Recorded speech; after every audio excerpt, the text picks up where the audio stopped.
Assalamualaikum warahmatullahi wabarakatuh. Ketemu lagi kita di mata kuliah hukum internasional ya. Kali ini pertemuan ke-9 kita akan membahas tentang pengakuan dalam hukum internasional atau recognition ya.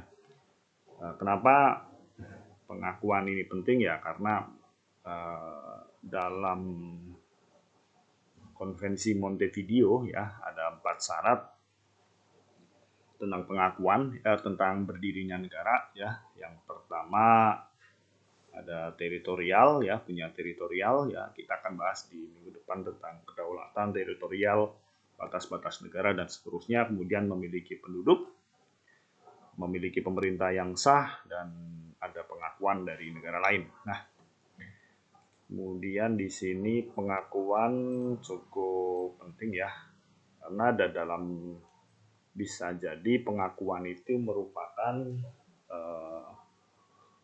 syarat untuk berdirinya sebuah negara.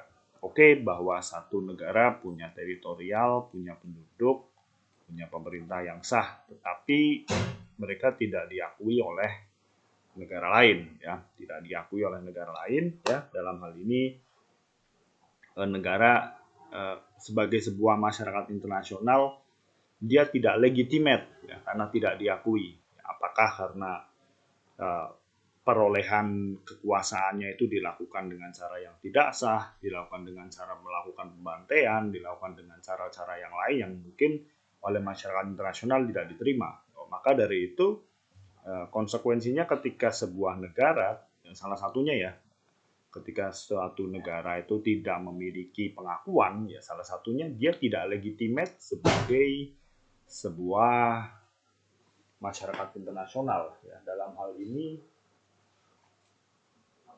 dia tidak bisa melakukan perbuatan-perbuatan hukum ya, yang dalam hal ini adalah perbuatan hukum di mata internasional, misalnya perjanjian internasional. Dia tidak bisa sebagai negara yang diakui PBB ya, atau misalnya karena dia tidak sebagai sebuah negara, maka negara lain bisa sah misalnya melakukan aneksasi atau melakukan pengakuan terhadap wilayah tersebut ya. Dan mungkin itu bisa didukung oleh negara lain karena memang statusnya bukan negara ya, tidak diakui sebagai sebuah negara. Dengan pemahaman seperti itu ya, adanya recognition, maka dalam hal ini tidak hanya sebuah negara itu hanya punya teritorial, punya penduduk dan pemerintah yang sah saja, tapi harus ada yang namanya recognition. Nah, kita membahas kenapa kemudian ya pengakuan itu penting dan apa akibatnya apabila tidak ada pengakuan. Yang pertama tentu saja ya, karena tidak adanya pengakuan, maka tidak bisa membuka perwakilan diplomatik. Diplomatik itu diploma ya, berarti tanda adanya satu pengakuan dari negara lain terhadap negara tersebut. Misalnya Amerika mengakui Indonesia ya, salah satunya dibuktikan dengan adanya korps diplomatik ya. Dan kemudian yang kedua ya, karena yang jelas tidak ada pengakuan, hubungan diplomatik ya, susah dilakukan karena tidak diakui ya. Tapi apakah itu menjamin Pak bahwa ketika hubungan diplomatik itu sudah dilakukan misalnya tidak diakui sebagai negara? Ya nggak juga. Misalnya tentang Palestina itu berulang kali didukung oleh negara lain, bisa melakukan hubungan, sebenarnya bukan hubungan diplomatik ya, hubungan internasional biasa. Karena memang belum diakui sebagai sebuah negara ya Palestina. Meskipun banyak negara yang sudah mengakui, tapi nanti kita akan lihat bahas di beberapa teoretik, tetap bisa dilakukan. Kemudian warga dari negara yang tidak diakui sulit untuk masuk ke wilayah negara yang tidak mau mengakui. Ya, ini juga menjadi problem. Misalnya Indonesia tidak diakui oleh Malaysia, kemudian orang Indonesia mau masuk Malaysia jelas tidak bisa karena statusnya adalah stateless, ya. Orang tanpa negara. Di film-film sering ada ya orang-orang tanpa negara, misalnya paspornya dicabut atau tidak diakui oleh negara lain, atau kemudian tidak diberikan kewarganegaraan oleh negara lain. Meskipun ini secara teoretik menarik juga ya di perbincangan di relasi internasional, apakah kemudian orang tidak memiliki orang dalam status stateless itu tidak memiliki hak apapun gitu. ya itu bisa panjang untuk dibahas. Tapi konsekuensinya adalah itu, karena tidak memiliki identitas, ya, negara yang tidak mengakui bisa saja menolak, ya kan? Bisa saja tidak memberikan suaka atau bisa saja tidak memberikan apapun, ya, hak-hak yang seharusnya bisa diterima.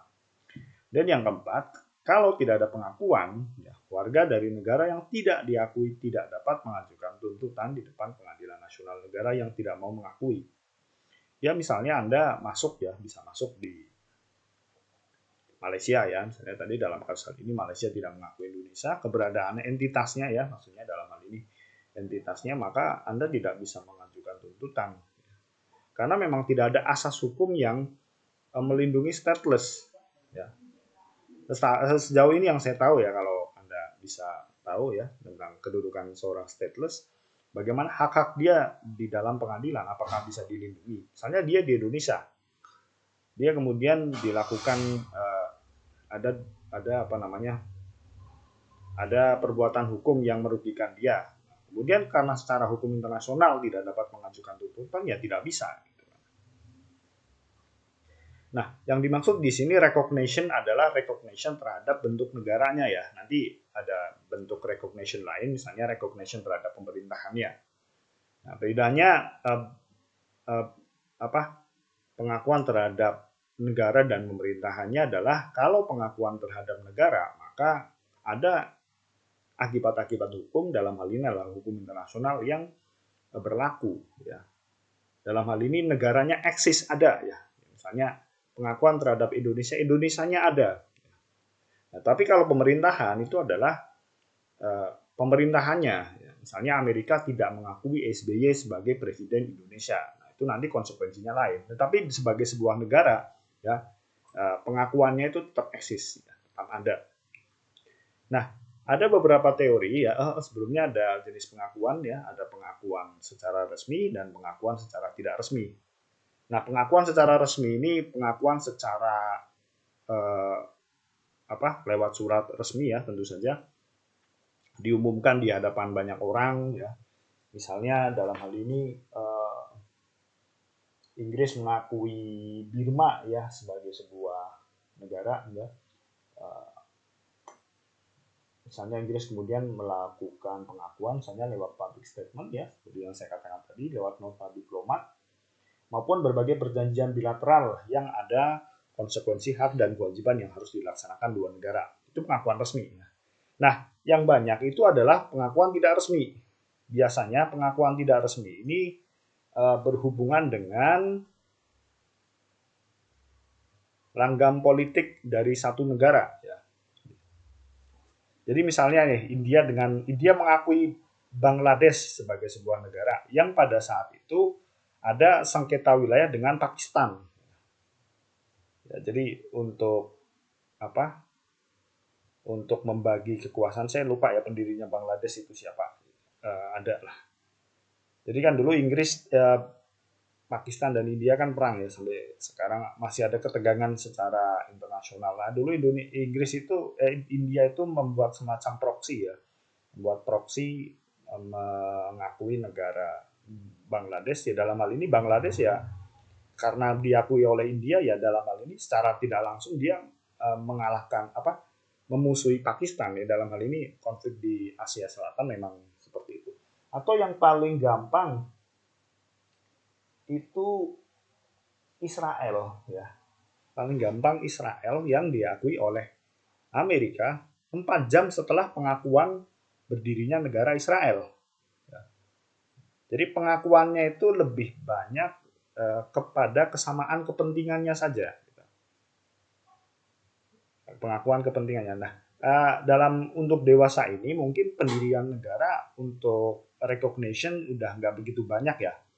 Karena memang sudah mulai berangsur ke masa damai, sehingga deklarasi-deklarasi untuk pendirian negara baru sudah tidak terlalu banyak dibandingkan ketika pasca Perang Dunia Kedua, ya, ketika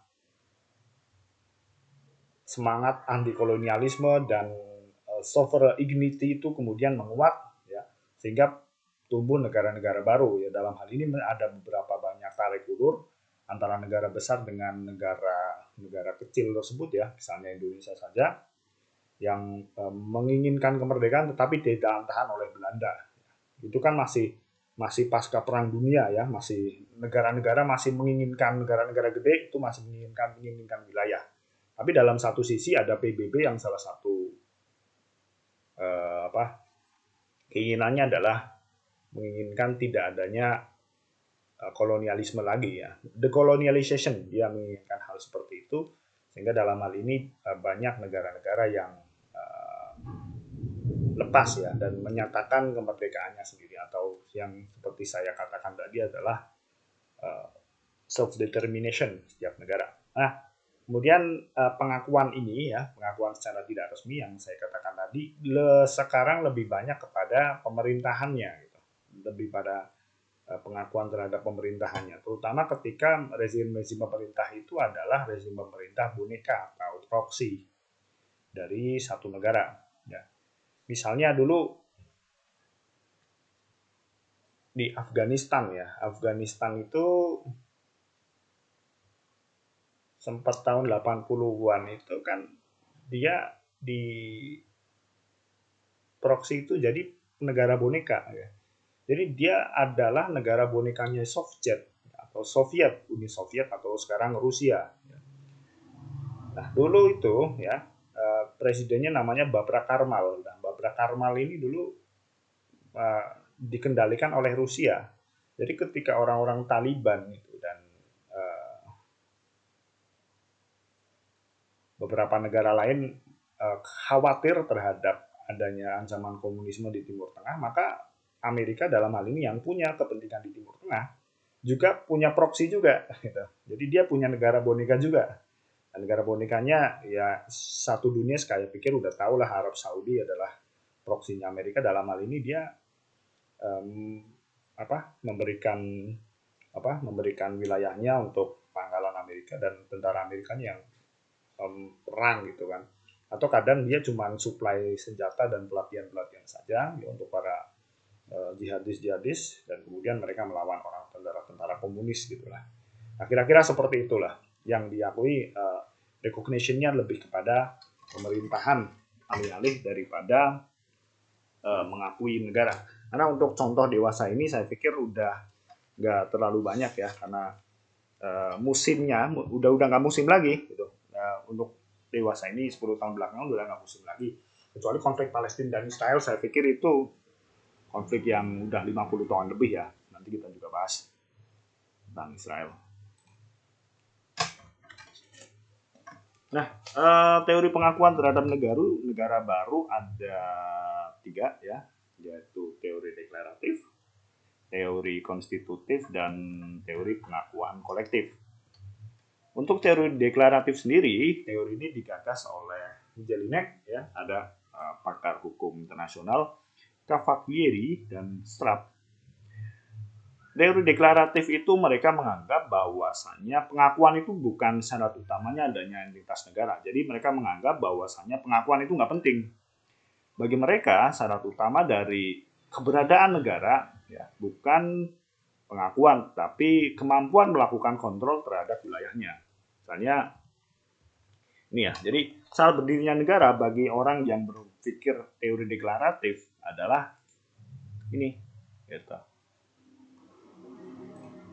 Cuman 3 ini aja, punya teritorial, ada penduduk, dan ada pemerintah yang sah. Tidak ada perlu adanya pengakuan. Kenapa tidak perlu adanya pengakuan? Karena mereka berpikir bahwasannya ya tidak mungkin ada penolakan terhadap negara baru yang lahir. Dan teori deklaratif menganggap bahwasannya adanya pengakuan kurang lebih memberikan kesan bahwa ada intervensi dari negara lain untuk ikut turut campur dalam kemerdekaan negara tersebut atau pengakuan negara tersebut. Jadi misalnya Indonesia merdeka, ya udah merdeka, kemudian ada pengakuan dari Australia misalnya.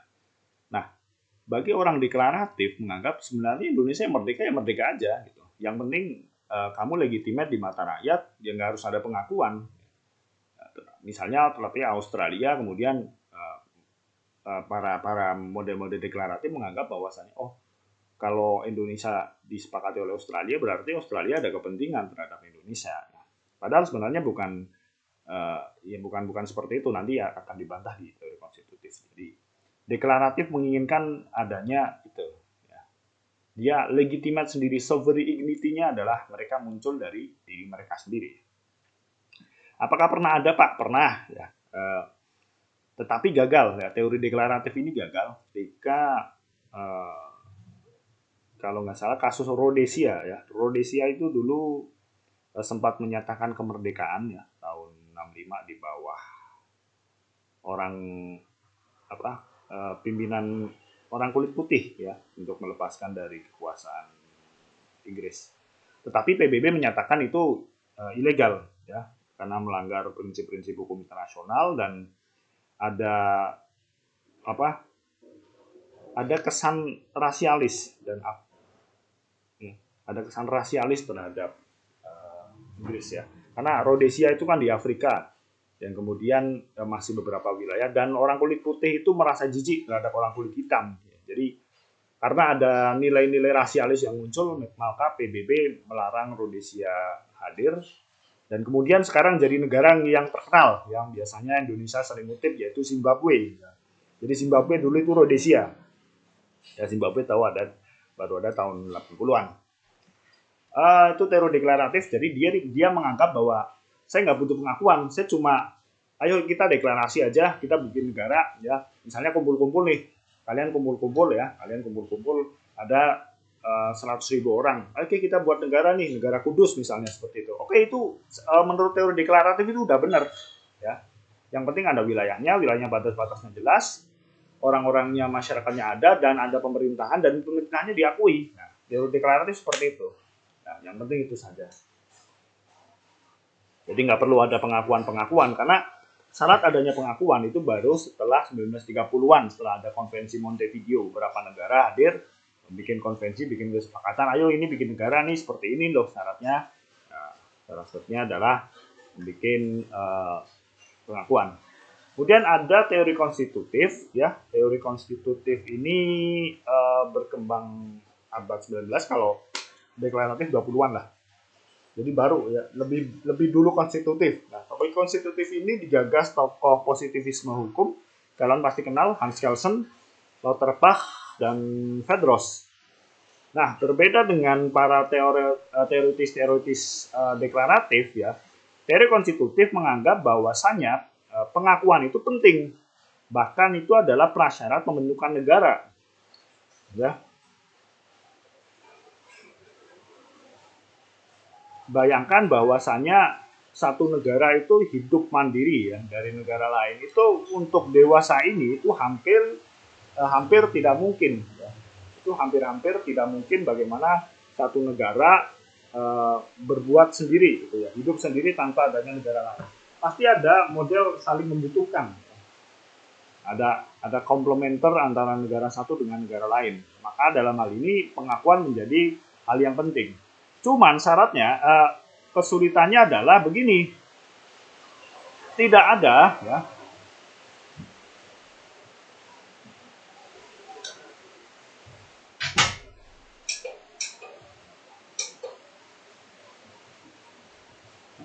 Nah, karena teori konstitutif ini digagas oleh para positivism semacam Kelsen, kesulitannya adalah apa yang dimaksud dengan pengakuan. Satu. Kemudian yang kedua, ya, berapa minimal satu negara mendapatkan pengakuan untuk menjadi satu negara, ya. Untuk diakui sebagai sebuah negara minimal itu berapa negara yang mengakui? Itu tidak ada norma positivismenya, ya. Apakah untuk negara merdeka harus diakui seluruh negara di dunia? Pertanyaannya berapa negara seluruh dunia? Berapa? Apakah seluruh negara di dunia harus terdaftar di PBB? Enggak semuanya. Tidak semua negara itu terdaftar di PBB. Ya. Bahkan FIFA ya, Federasi International Football Association ya, atau organisasi sepak bola internasional itu anggotanya lebih banyak dari PBB. Karena persyaratan untuk masuk ke FIFA lebih gampang daripada menjadi anggota di PBB. Nah, ini pertanyaan-pertanyaan yang dalam hal ini itu tidak terjawab. Maka dari itu dalam praktek teorinya lebih banyak berlandaskan ya, berlandaskan dari kepentingan politik ya. Teorinya lebih banyak berdasarkan kepentingan politik daripada hukum gitu. Misalnya saja tadi Israel, Anda bayangkan pengakuan datang 4 jam setelah negaranya deklarasi. Dan itu sah dikatakan sebagai sebuah negara, diakui di PBB. Meskipun negara tetangganya nggak ada yang menerima Israel. Israel sampai sekarang itu di Timur Tengah nggak ada negara yang mengakui, kecuali Uni Emirat Arab baru kemarin. Dan Arab Saudi pun mau memperbaiki hubungan ya. Baru-baru ini ya, ini baru-baru aja. Tapi 50 tahun lalu ketika mereka mendarat di tanah Palestina, sedikit demi sedikit mereka mencaplok negara Palestina, mencaplok tanah Palestina. Sampai sekarang negara-negara Timur Tengah nggak ada yang menerima. Apalagi Iran ya, itu udah geram banget ya dengan Israel. Bahkan sempat terjadi perang ya. Israel dikeroyok 3 negara ya, Iran, Suriah dan Mesir, dan menang. Israelnya menang, dikeroyok 3 negara menang. Karena dibantu Amerika untuk teknologi persenjataannya mereka lebih maju ya. Ya karena menang udah nggak ada yang mengusik lagi. Ya saya secara militer saya menang, kamu mau apa? Israel itu adalah salah satu contoh bagaimana kemudian dalam hal ini pengakuan tidak membutuhkan banyak negara ya sebagai syarat berdirinya negara. Anda bayangkan ya, Israel sampai sekarang mungkin tidak sampai 20 negara mengakui sebagai negara. Tapi Palestina ya di Majelis PBB itu sampai tahun 2012 ada lebih dari 100 negara mengakui dia sebagai sebuah negara. Sampai sekarang tidak diberikan status sebagai sebuah negara yang merdeka. Ini kan lebih banyak politisnya ya, lebih banyak politisnya daripada norma hukum yang bekerja.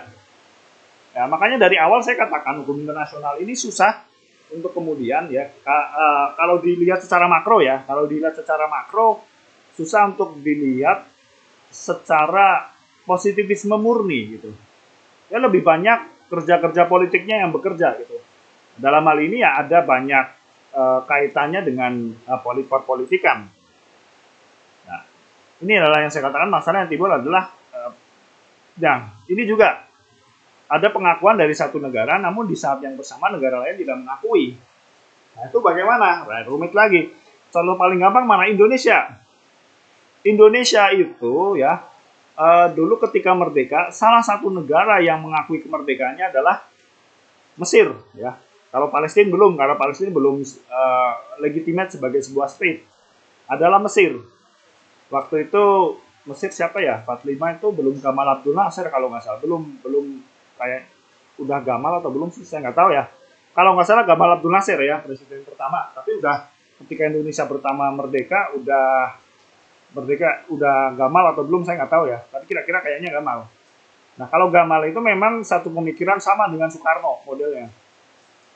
Dia nggak mau tunduk sama Barat, nggak mau tunduk sama komunis gitu. Jadi negara yang berdaulat sendiri ya.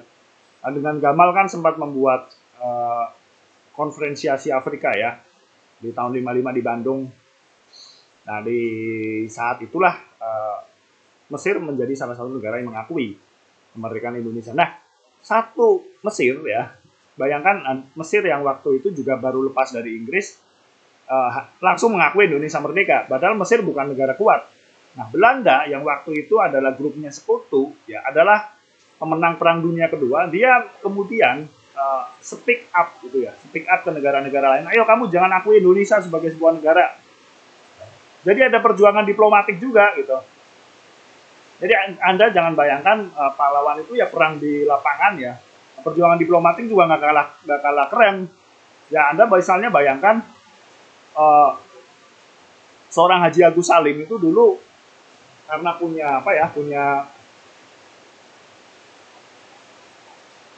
punya kedekatan dengan beberapa pemimpin Ikhwan Muslimin di Mesir ya.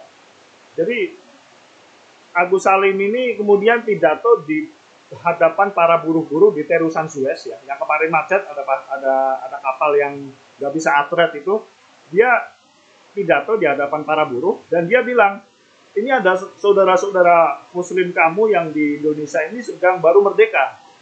Ayo kalian bantu saya. Caranya dengan apa? Kamu blok saja terusan Suez sehingga kapal-kapal dari Belanda itu tidak mungkin masuk ke masuk ke Indonesia, nggak mungkin. Karena dia harus muter ke Tanjung Harapan dan itu jauh. Cara paling cepat ya lewat laut yang tenang ya, bukan laut Karibia, laut apa sih namanya sih?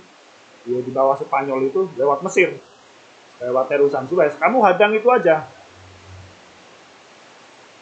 Nah, itu juga sama dilakukan oleh para buruh-buruh pelabuhan. Ya, ini ceritanya dari Ariel Herianto di Australia yang menekan kepala negara mereka agar juga menjadi penengah gitu. Jadi penengah di negara di negara untuk perundingan di Indonesia. Karena ceritanya adalah para buruh-buruh di pelabuhan Australia ini dulunya adalah orang Digul. Orang Digul ya, jadi dulu Indonesia pernah ada pemberontakan Hindia Belanda ya. Kemudian orang-orangnya dibuang Digul di Tanah Merah Papua, dan karena mereka orang-orang mengerikan, mereka dibuang ke Australia. Dan di Australia mereka bertemu dengan para buruh, itu kemudian diberikan pemahaman bahwasannya Indonesia ini mau merdeka. Ayo kita berdemo, kita tekan pemerintah kita agar mereka mendukung kemerdekaan Indonesia. Dan pada akhirnya kan konferensi 3 negara ya, pertemuan 3 negara, Indonesia diwakili Australia, ya kan benar, Indonesia diwakili Australia, kemudian Amerika Belanda diwakili Belgia, dan sebagai penengahnya adalah Amerika. Nah, itu perjuangan-perjuangan diplomasi yang sebenarnya perlu kita catat. Jadi sejarah kita itu kebanyakan sejarah perang, yang kita pun nggak pernah perang sekarang kan. Jadi mari kita gali kembali perjuangan-perjuangan bapak-bapak kita terdahulu, terutamanya dalam hal-hal diplomatis seperti ini. Yaitu dalam teori konstitutif ya. Jadi pengakuan itu adalah penting. Meskipun di saat yang sama, norma hukum tentang pengakuan seperti apa, minimal berapa, maksimal berapa, sebagai akses sah sebagai sebuah negara tidak pernah ada. Kemudian yang terakhir ada teori pengakuan kolektif. Teori ini digagas oleh Philip Jessup. Philip Jessup ini diplomat Amerika. Ya, saya punya bukunya juga. Jadi dia menjadi saksi lahirnya beberapa negara di dunia ya, termasuk Indonesia, Korea Selatan, dan beberapa negara lain. Menurut Jessup, ada beberapa kelemahan dalam pengakuan negara ya, terutama karena nggak ada landasan yang pasti. Oleh karena itu, Jessup mengusulkan pengakuan itu diberikan secara kolektif oleh kelompok negara tertentu, oleh group recognition. Jessup ini cenderung ke positivism ya, cenderung melihat bahwasannya peraturan internasional itu sebagai sebuah norm, sebagai sebuah norma yang resmi ya, tidak berjalan atas sebuah hal kebiasaan. Nah, oleh karena itu dia mengusulkan agar negara itu diakui oleh kelompok negara tertentu. Misalnya negara kawasan ya. Misalnya ada negara baru Timor Timur ya. Minimal dia diakui oleh tetangga sekitarnya, ASEAN gitu. Nah, misalnya ini diterapkan, mungkin Israel nggak merdeka, ya kan? Karena negara Arab nggak ada yang menerima Israel sebagai sebuah negara sampai sekarang. Dan terakhir, Jessup juga mengusulkan agar lembaga internasional juga punya peran dalam pengakuan entitas negara. Misalnya, Jessup ini mengusulkan Majelis PBB itu juga dilibatkan dalam pengakuan negara pemberian negara internasional. Nah, bagaimana kasus dengan Palestina? Palestina ini menarik. Jadi Palestina itu sebelum perang itu memang dikuasai oleh Inggris ya. Jadi dikuasai oleh Inggris, dan waktu itu memang ada perjanjian Sykes-Picot kalau nggak salah ya, yang kemudian bukan memberikan, tetapi memberikan Palestina, orang-orang Yahudi itu sebagai tanah, memberikan mereka tanah. Dan juga itu tidak lepas dari Perang Dunia Pertama ketika Amerika itu didanai oleh bangkir-bangkir Yahudi. Jadi Perang Dunia Pertama Amerika juga ngikut. Tetapi fundingnya yang duitin itu bangkir-bangkir Yahudi, dan mereka menginginkan konsesi. Kalau lu menang ya, gue dipulangin dong ke Palestina. Gue ini udah eksodus dari dulu, ya kan. Mikirnya dulu gitu kan. Orang Yahudi kan orang yang terusir dari tanahnya setelah Musa ya, atau Moses ya mereka nyebutnya, kan diusir oleh Firaun, dan kemudian dia dari Mesir ya, dan membelah tanah merah, kemudian pulang ke Palestina. Setelah itu terjadi eksodus, istilahnya eksodus. Nah, mereka keliling tersebar ke seluruh dunia. Nah, mereka itu menginginkan pulang ke tanah Palestina. Nah, hanya saja Palestina memang sejak era Khalifah Umar bin Khattab itu memang sudah dikuasai oleh umat Islam dan bangsa Arab khususnya ya, sudah dikuasai oleh mereka. Sedangkan waktu itu norma hukum internasional belum masuk, sehingga pengakuan Palestina itu sebenarnya negaranya punya siapa. Nah, hal ini jadi semacam debatable ketika kemudian orang Yahudi masuk ke Palestina ya, setelah Perang Dunia Pertama, dan Perang Dunia Kedua nambah banyak karena banyak orang yang ngungsi dari Eropa karena ada Hitler. Nah, Hitler ini ngeri lagi. Hitler ini mau tujuan utamanya adalah membasmi orang Yahudi. Wah, orang Yahudi kan takut nih mau dibunuh. Nah, mereka lari ke Palestina. Nah, di Palestina menimbulkan konflik, terutama dengan orang Arab yang dari dulu memang udah benci sama Yahudi gitu. Jadi menyebabkan konflik. Nah, konfliknya ini menyeret beberapa negara lain gitu. Jadi konfliknya ini bukan hanya dengan orang yang ada di Palestina itu, ya, tetapi dengan negara lain di sekitarnya juga. Gitu. Ya misalnya gini nih, saya orang dari Jawa Timur, saya ke Jawa Tengah. Ya. Orang Jawa Tengah nggak terima kan umum ya, tetapi ini yang nggak terima adalah negara-negara sekitarnya gitu. Negara sekitarnya itu pada semuanya itu pada nggak terima. Ya mulai dari Mesir, Suriah, Iran, Irak, Arab Saudi. Ya. Bahkan Indonesia pun mengatakan ya, Bung Karno waktu itu mengatakan kalau Palestina belum merdeka ya cita-cita bangsa Indonesia juga belum selesai gitu. Karena Bung Karno waktu itu melihat dan menyatakan keberpihakannya bahwa Palestina adalah tanah yang sedang dijajah oleh bangsa Yahudi. Saya pikir ya, saya bukan kenapa kemudian condong ke Palestina, bukan karena saya Muslim ya.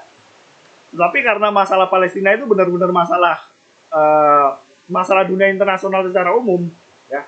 Di Palestina kalau Anda tahu tidak hanya orang Muslim aja, tapi orang Arab.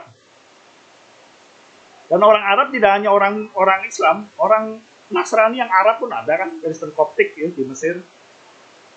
Orang-orang Suriah yang Nasrani juga banyak. Bahkan orang komunis di Palestina, partai komunis juga ada. Ya. Bagi saya tidak melihat mendudukan itu sebagai orang Muslim ya. Ini harus Anda lihat secara clear.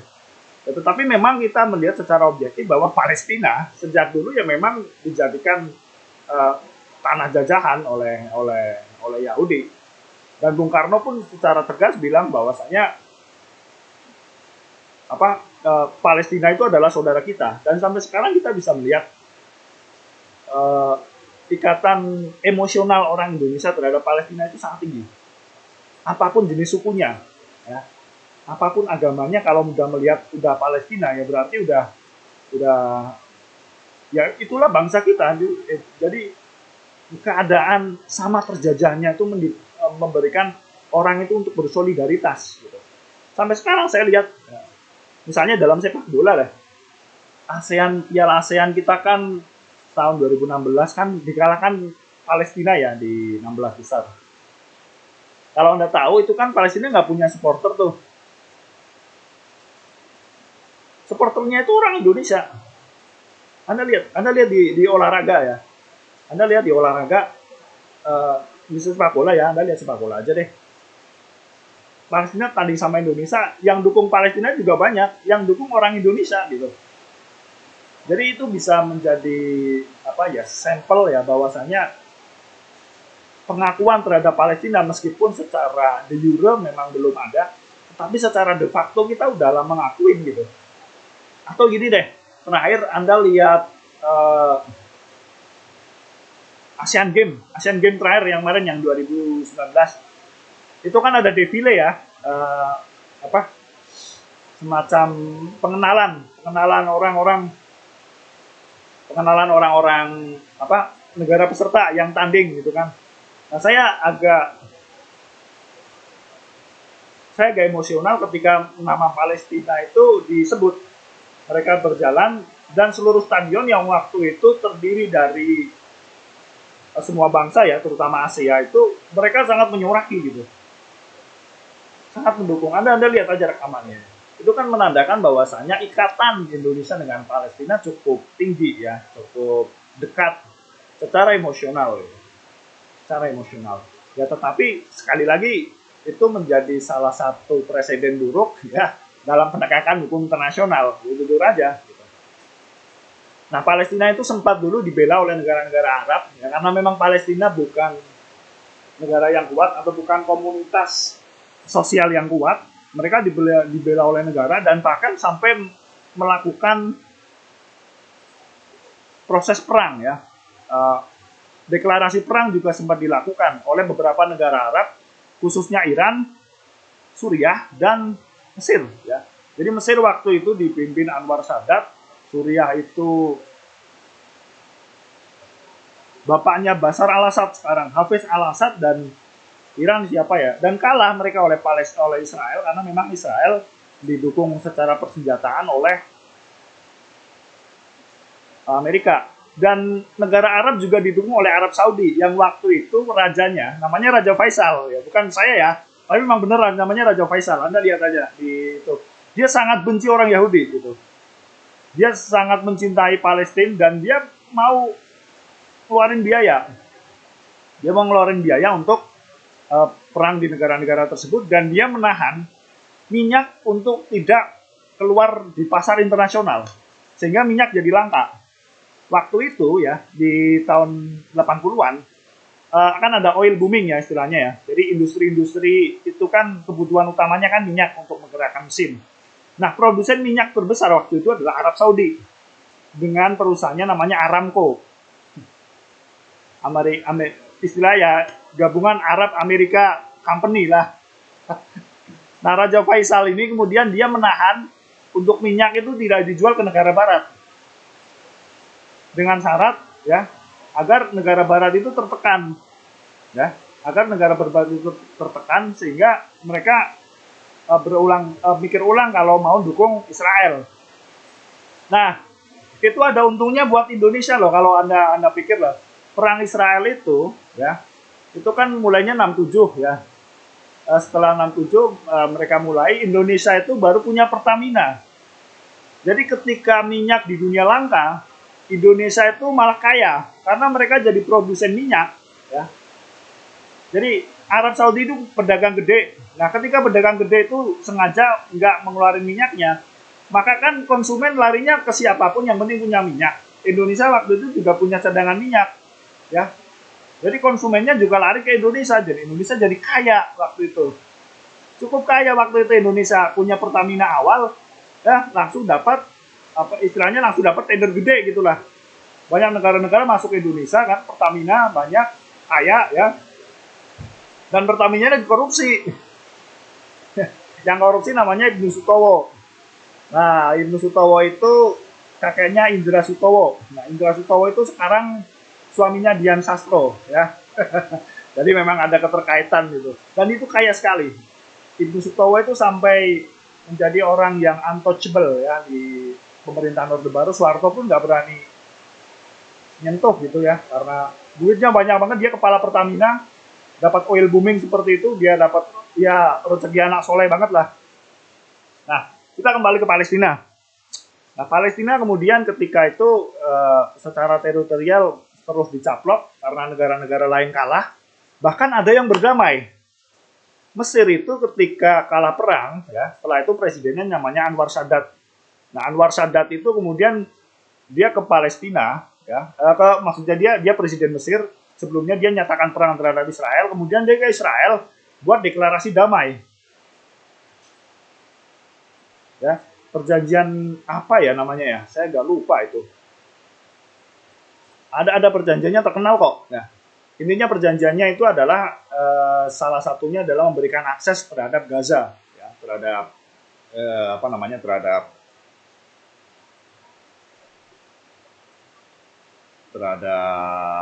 Palestina ya, agar tidak diblokade, karena memang sekarang sampai sekarang ya saya dapat dari info dari teman-teman, satu-satunya jalur ke Gaza memang dari Mesir.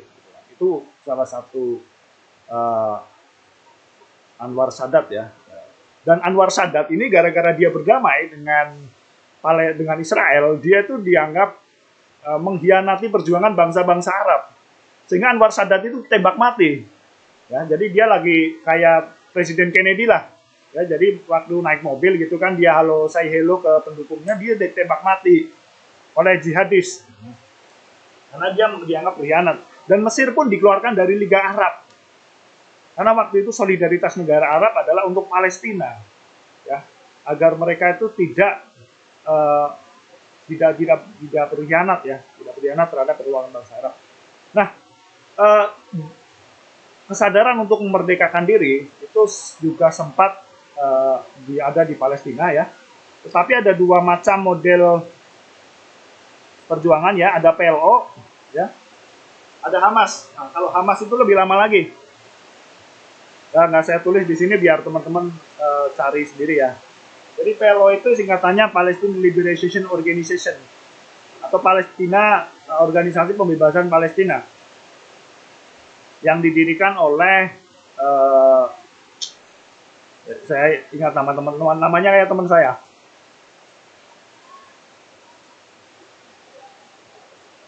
Yasser Arafat. Ah, iya. Jadi dia di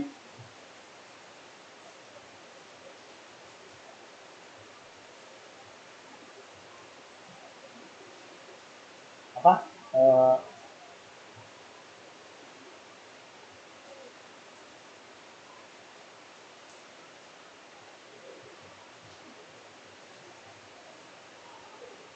Yasser Arafat itu mendirikan PLO untuk apa namanya negosiasi dengan negara lain. Ya, salah satunya itu dia menginginkan adanya pengakuan dari negara lain untuk Palestina. Ya. Jadi jalurnya adalah jalur apa namanya jalur diplomasi ya. PLO itu jalur diplomasi. Nanti berbeda dengan Hamas ya. Hamas itu singkatannya Harokatul Muqawamanul Islam. Ya. Itu beda, dia lewat jalur senjata. Ya. Jalur perang, declaration war. Karena dia tahu beda dengan Yasser ya. Yasser itu lebih menganggap bahwasannya dengan diplomasi mungkin ada pikiran bahwasannya orang Israel mau ngalah. Nah, beda dengan orang Hamas ya. Orang Hamas itu menganggap nggak mungkin orang kayak Netanyahu dianggap mau untuk berdamai, kayaknya nggak mungkin. Netanyahu itu kan partai Likud. Partai Likud itu partai yang sering menang di Israel dan dia apa namanya sangat benci sama orang Arab. Ya. Kebalikannya sama orang kayak apa namanya orang Arab yang pada dasarnya benci orang Israel. Nah, dia ada orang Israel sangat benci orang Arab. Nah, itu biasanya kumpulnya di partai kanan. Partainya namanya Partai Likud. Ya, sekarang partainya Netanyahu dan kawan-kawan ya. Nah, itu Hamas nggak mungkin nih orang-orang Yahudi radikal kayak gini nggak mau mengakui orang mau berbagi wilayah dengan orang-orang Muslim. Nggak mungkin. Makanya mereka ambil jalan buat senjata. Makanya terkenal Brigade Al-Qassam. Ya. Brigade Al-Qassam itu brigadenya Al-Hamas ya. Yang memang sengaja diperuntukkan untuk perang. Karena mereka udah nggak mungkin Palestina lewat jalur damai. Ya, jadi di Palestina setahu saya memang ada dua kekuatan besar, partainya PLO ya, partainya namanya Fatah sekarang, itu dari PLO dan kemudian Hamas. Ya. Nah, sekarang presiden yang sekarang itu dari Fatah ya, dari PLO. Nah, Hamas itu pernah menang perang, menang pemilu, tapi oleh Amerika nggak diakui. Jadi tetap aja. Nah, 2012 Palestina itu baru disahkan sebagai negara peninjau, bukan negara anggota dengan 138 negara sepakat. Kita lihat 138 negara sepakat, 9 negara menolak. Ini termasuk Amerika lah, sudah jelas, dan 41 negara abstain. Jadi dia statusnya bukan sebuah negara merdeka, tapi menjadi negara peninjau. Jadi hadir-hadir aja di sidang-sidang PBB gitu. Cuman hadir-hadir aja ya, nggak memiliki keputusan istilahnya hak suara. Dia nggak punya hak suara, hanya punya hak bicara aja. Ya cuma bicara-bicara aja. Ya perjuangan kami. Tapi ketika harus memutuskan satu permasalahan, misalnya di jalur voting dia nggak punya suara. Ya kira-kira seperti itu. Nah, ya memang 88 pernah deklarasi kemerdekaan, tapi sampai sekarang hal-hal yang untuk menjadi syarat nomor 4 kan tadi kan ada pengakuan ya sesuai konvensi Montevideo. Ada beberapa permasalahan di dalam Palestina sendiri. Ya, yang pertama ya.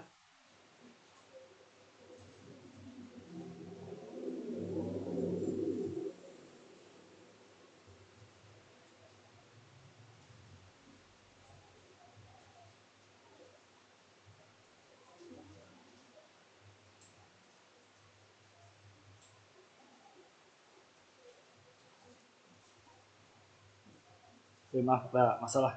Yang pertama, untuk sengketa wilayah masih ada sengketa dengan Israel, sehingga membuat batas-batas yang jelas dari Palestina itu tidak jelas ya. Karena luas wilayahnya berubah dari tahun ke tahun dan semakin sempit. Ya. Batas-batasnya ya, ini bisa kita lihat, misalnya di sini, saya ambil dari detik.com. Nah, ini ketika 46 orang Yahudi baru datang, pemukimannya di sini ya. Baru sekitar segini. Nah, 47 UN plan rencananya buat seperti ini ya. Tanah Israel, ini tanah Israel yang putih, ini semakin banyak Israel menempati pemukimannya. Ini Gaza di sini ya. 67 sekarang kita lihat semakin sedikit tanah-tanahnya Israel Palestina semakin sedikit. Sehingga dalam hal ini sebagai sebuah syarat de jure wilayah Palestina tidak legitimate secara wilayah karena wilayahnya berubah secara terus-menerus karena dicaplok Israel. Tanahnya diambil Israel terus. Jadi Israel buat pemukiman, nanti buat tembok, buat pemukiman, buat tembok, terus seperti itu sehingga orang Palestina semakin terdesak. Maka dari itu orang Palestina juga ngelawan. Nggak harus Hamas, nggak harus Fatah, namanya gerakan Intifada. Nanti Anda cari di internet ada gerakan Intifada. Itu adalah gerakan perlawanan orang Palestina terhadap orang Israel. Lambangnya batu.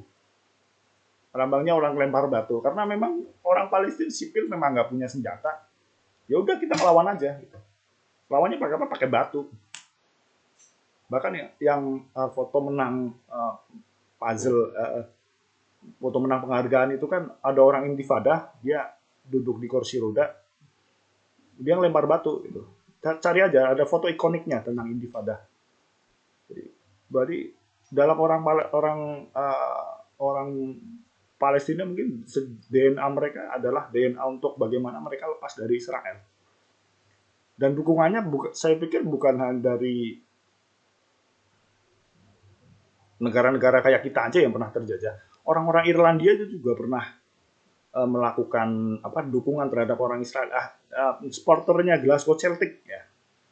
Itu dulu pernah ada klub Israel tanding di sana dan mereka dengan bangganya membentangkan bendera Palestina gitu. Jadi setiap main diintimidasi Palestina, kami dukung Palestina.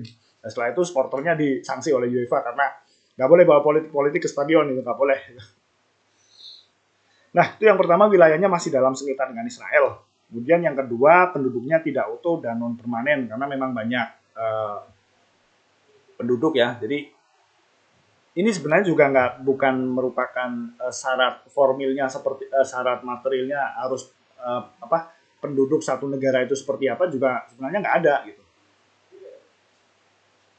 Tetapi itu jadikan alasan kenapa kemudian Palestina tidak mendapat pengakuan karena memang secara penduduk rasnya banyak gitu. Jadi nggak hanya ras Arab aja, tapi ada ras yang lain gitu masuk, sehingga ini sebenarnya yang Palestina asli di mana nih? Ini jangan-jangan cuman tempat kongko-kongko aja, bukan adanya keinginan bentuk satu negara. Kemudian yang ketiga, pemerintahnya nggak berdaulat. Yang saya katakan tadi, eh, tidak berdaulat itu tidak berdaulat di mata siapa? Gitu. Di mata Amerika atau di mata siapa? Karena memang berulang kali Hamas tadi ya saya katakan 2006 menang pemilu secara sah dan demokratis, juga juga dilarang ya kan. Amerika tidak mengakui. Sama kasus di Mesir ketika Mursi itu menang 2006 enggak jauh sih, 2008 dia menang juga dikudeta kan, enggak dikudeta oleh Barat juga kan. Nah, dalam hal ini adalah kedaulatan itu juga ditentukan oleh negara-negara lain.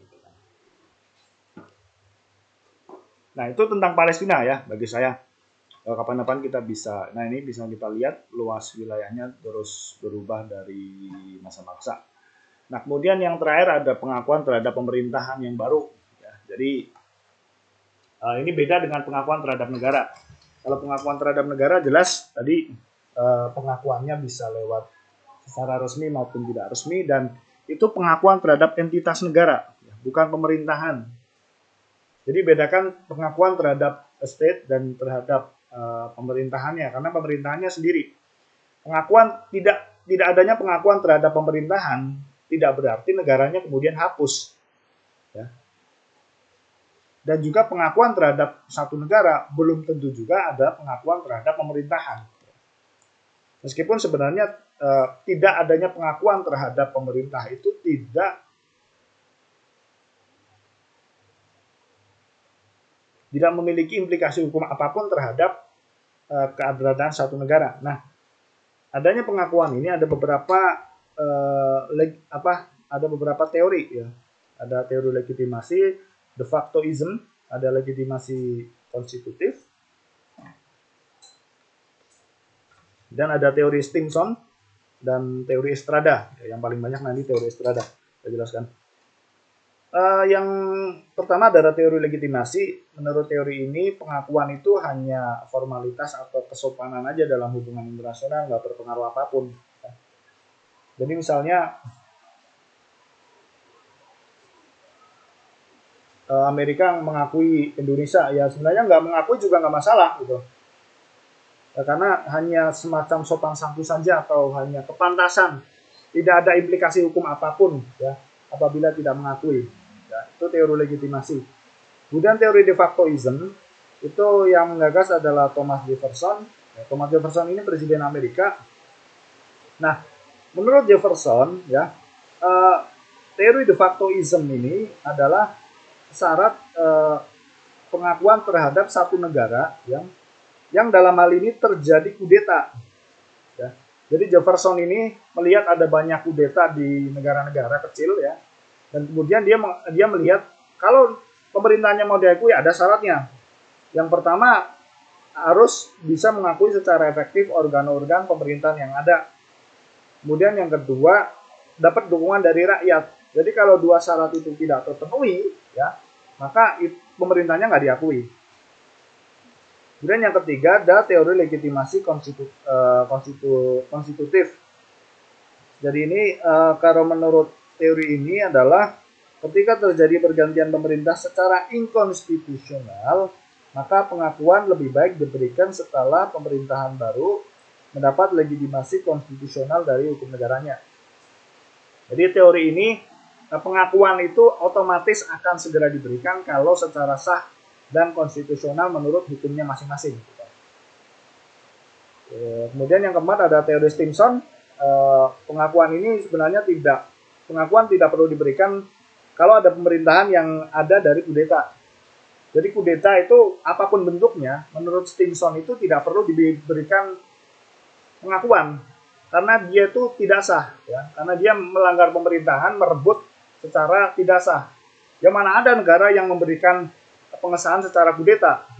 Tapi ada kelemahannya juga teori Stimson ini dalam hal para gerilyawan yang melakukan kudeta ini terhadap pemerintahan yang otoriter.